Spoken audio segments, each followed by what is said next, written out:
Retro, what exactly are you doing? Oh, Emma, why are you cosplaying as somebody from Alpha Flight? The guy there, like, Logan or whatever? No, just explain yourself, now. Alright, sure, no problem. Hey everybody, this is, Retrokid Reviews, back on the 4K and showing off the old figure forms for a special retrospective just in time for the Matrix Resurrections. I got around to see it on Max, yesterday, so I'm gonna do a full review of that later. So non-spoilers wise, yeah, it's the Matrix. It's definitely, oh, spit it out. It's a mess. Like it or not, I really had a lot hoping for it, and this, unfortunately, was one of the earliest movies that got, well, delayed due to COVID while it was in production. So, again, I'll talk more about that this weekend, hopefully. So, I want to take that time right now and do my retrospective, long overdue-wise, of the original franchise, because it bears repeating saying that the original first movie was really not bad. It is the trendsetter. It was a hell of a way to kick off the end of the 90s, and goddamn you, Cypher and all. I highly recommend, I forgot, I think, Mr. Sunday Movies is, Ben from Canada's, retrospective, video essay on Smith. His whole, diatribe and his whole monologue leading up to the lobby shootout is very pitch perfect for how you slam dunk an ending like that even in the 90s. So, where do I start with the themes? It is retro sci-fi, retro cyberpunk, retro literally everything of my namesake, bad yellowing tint and all. And not much of a green tint, now I think about it. Anyway, my camera's, I guess, way too crispness aside. I thoroughly enjoyed, the first movie. I, like everyone, was very mind-blown of what they were trying to do. And very much mind-blown that people are still bitching about this to this day due to many other reasons. Lawsuits and, I don't know, certain school shootings that it was inspired. Yeah, that's kind of where it was here in the States. In Australia, it was a whole other thing because apparently people really didn't like it being shot in Sydney. I guess it's like a, I guess a European, borough equivalent kind of thing.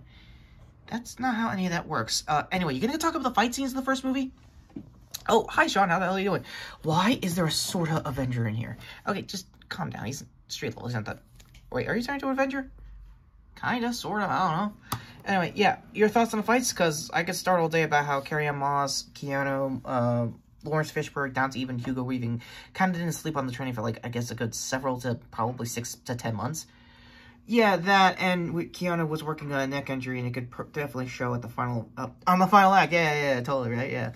Other than that, it's very groundbreaking. It's very fluent. It's very, like, two people on a screen kind of fight, as you can see here, and kind of something I wish my movie had more of, if we're gonna talk about that. End of the year is next week. Oh, just don't worry about it, okay? You're really repeating yourself more than usual. It's the Matrix. I'm a little giddy, in case you could tell. Yeah, noticed. Anyway, your thoughts on the sequels? Well, funny you should mention that. Show engine. What the hell is that? Oh, he does this all the time. Alright. Whoa! You just changed people. That's weird. It's called a show engine. It's Comrade. Don't worry about it. Okay. Freaking weeb. Yeah, you know what? I'll embrace it. Except I'm cheap. Just saying right now. Wait, you can't afford yourself? Do I look like I have money? You're quoting, Cowboy Bebop? Yeah. Oh, my deepest apologies, and, I guess mourning for that, the show's cancellation live action-wise. Yeah, thanks, Sean. Anyway, where do we start with the sequel, now that it's basically the game changer that it is to this day? The sequels, though, are contentious to both the layman, casuals, fandom itself, and people right after the fact. Oh, last up on thoughts with the first movie. Yes, it has a lot of trans allegory. Yes, Switch was supposed to be a trans character, but for some reason they pulled out last minute. It was probably Joel Silver's decision, not really Wachowski's decision, which is ironic because the Wachowski sisters are sisters nowadays instead of what they were dead name-wise of their previous half of this career. Speaking of, let's get to Reloaded. The most CG-heavy out of the two. I also want to do a quick shout-out to, obviously, Animatrix, because I actually do like some stories in that short story. The viewing order is a little different in my opinion. I think you guys should start with The Flight of Osiris and Kid's Story and go there if you guys want lore. Because there is some decent lore that you guys can work off of. I think the team that animated the Aeon Flux series helped out the idea of reforming machines, which you kind of, non-spoilers-wise, you do kind of see in the new Resurrections movie. Again, I'll talk more about that this weekend. That being said, what's there to say about Hugo Weaving coming back as a virus version of Smith is, well, what's there to be said about this over soon-to-be 20-year movie? He steals the show. Like it or not, Hugo Weaving steals the show last minute in the first movie pretty effectively as, like, showing your opposing force of being a villain. Here is basically a round 2 of that, and the Burly Brawl, by the way, parts of that scene, if it's in 4K, is totally worth the time and attention. It is a little dated with the CG, I will agree to that. However, on Trinity's side of things, you do get the best highway chase, and if I get Mr. Sunday Movies review of it, I think the land that they were using for that got bought up for local houses and stuff like that to this day. I don't know if any of those neighborhoods are still a thing to this day after production wrapped, but pretty cool to look into if you guys want to do that. Other than being the middle chapter of what will be a very insane twist reveal, yeah, let's talk about the Colonel Sanders, otherwise known as most of the fandom, the Architect. Yeah, that scene was pretty jarring to sit through even to this day after a really damn good highway chase. So, other things I've probably missed out on the sequel here that I will be talking about for the next movie coming up, and Resurrections is the Merovingian, and the less said is better. The guy is basically, if Tom Bombadil was a WCW kind of heel turn, I guess, vibe. I don't know. I'm on wrestling dialogue with that kind of stuff. Also, what the hell is the cheesecake still to this day? I can never really get it. I know it's a woman splooshing. Okay, yes, but like, is it a fireworks kind of way? Michael Baker? It's just biology. Okay, yeah, biology, my ass. So, this time around, when it comes to explaining how Reno's entire origin works, it is very lore dependent also. In the real world, people think it's like 100 plus years into the future. In actuality, it's a lot more than that because apparently the machines have fundamentally, I guess, designed their own version of a human resistance to, I guess, like a firmware update kind of thing. Again, your mileage may vary of how much you can actually understand what the Architect is saying and how much lore was being dumped in there. So much so that I do actually like the CG TVs over here of, sorry for the disassociation here, just of Keanu's reactions of having to sit through these dumps. It's a nice little touch for probably what most of the casual audience like myself were probably thinking at the time. But yeah, speaking of talking about the Matrix sequels, I can't go without saying I highly recommend Patrick H. Williams' video essay trying to explain and pretty much redo the sequels or rewrite them in any way that he could in any viewing lore. And the one that got heavily reused scenes-wise first instead of this one was Revolutions, as a finale to pretty cap off a very weird time for the franchise. Keep in mind, 2003, marketing-wise, was supposed to be the year of the Matrix, for those who remember that.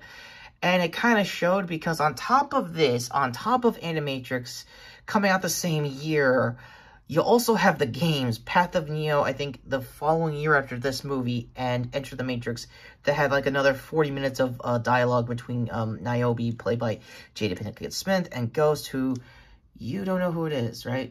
Oh, yeah, there were some fan theories over the years that he was probably a previous one who is now basically a start screen to, I guess, guide and or, I guess, protect the Oracle. Oh, speaking of the Oracle, my apologies for not getting the former actress's name on time, but I don't really also remember the name of the actress that preceded her because, unfortunately, due to the timing of these two sequels, the original Oracle actress did pass away. Who they brought for Revolutions, always played like a sister of her back in the day when they were on TV. So again, as usual, IMDb links down below. Also, I think Mr. Sunday Movies pointed it out when he did his video on Revolutions So Cartoon. In case either way, if you guys want that information. So, how about them Smiths for the finale? Yeah, like I said, Hugo Weaving was the star of the show when it comes to, like, showing how big he was going to get into this finale.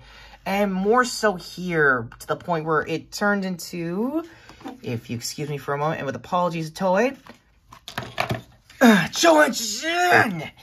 into basically what we all thought it was. Oh my god, you're a DBZ fan. Well, more super these days. Yeah, it's basically a DBZ fight. So, yeah. On top of that, there was a whole hour leading up to it, and an hour of basically what people kind of forget. Neo's journey back into the Machine City to make the deal, and for Zion's side of things, basically be Mech Warrior or whatever mecha anime you think it is.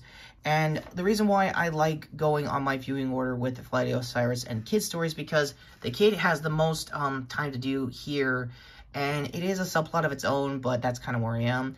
As for Locke, who is the commanding officer of this entire Battle of Zion, he's an asshole. He does get a little bit of lip service in Resurrections, which I will talk about when we get to the full spoiler review of that.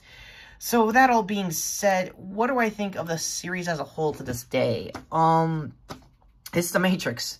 The first movie is where you get the best of itself, and the sequel is where you get the worst of itself.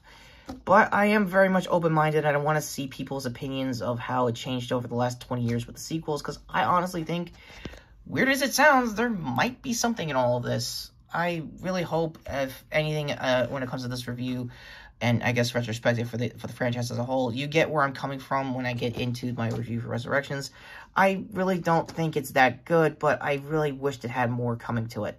There are some interesting ideas in the Resurrections, and I will explain that with my full spoilers review. And with that all being said, what did you guys think of this whole... Oh, you're not closing out like that. Okay, then what am I missing? There's like, I mean, trends, allegories, martial arts. Is this franchise even worth watching after all these years? That's what I really want to know. Yeah. But why? Because it's The Matrix. It's weird, it's convoluted, it has a lot of anime inspirations on its sleeve, and for better or worse, copyright-wise, but it's a weird franchise that somehow endured 20 years and has a growing cult fan base, for better or worse, Wikipedia searches and all. And honestly, I hope it's all not for nothing when it comes to Resurrections. Yeah, I came off of seeing it, but I really hope that same fan base that went out of the way defending the sequels that preceded it can do the same for Resurrections, and I'll talk more about that next time. So with that all being said, go to Emma's confused cosplay face. I can't believe this is not the costume. Logan, you are so mine. I'm gonna armor up and everything. Okay, you will armor up when I tell it. You're gonna tell me, the Queen of the Hellfire Club, to do so. Well, on paper, no, but how about for my YouTube channel's sake? Alright, fine. And I assume go to a very confused Sean here. Actually, not that confused, and stunt-wise, it was actually pretty cool when it comes to the sequels as well, whether we like it or not. Yeah, the Broly Brawl was awesome, but come on. The final fight was pretty cool, too. Just was just more of a kaiju side of things, so you're talking Toko on your end. Oh, like in Path to Neo, yeah, right? Notification bell down below for when Retro does his end-of-the-year reviews. And with that all being said, I am Sean Sheet, and, oh, cool, Juan's here. They grow up so fast with portals. I know. I hate you. Thank you. Anyway, that all being said, take care, subscribe, and, like I said, I'll be back for my Matrix Resurrections review, or probably a secret review to pad out the weekend. That all being said, take care, subscribe. I hope that, God, you learned something about this franchise, because it's The Matrix. You're gonna need more than a 13-plus minute video to explain, like, the last 20 years of this lore. It's very dense. It's very Matrix. For better or worse. Yeah. I think Neo can still fly. And I do a lot of Kung Fu. Hopefully. I don't know. But more on that in my full spoilers review. Take care, guys.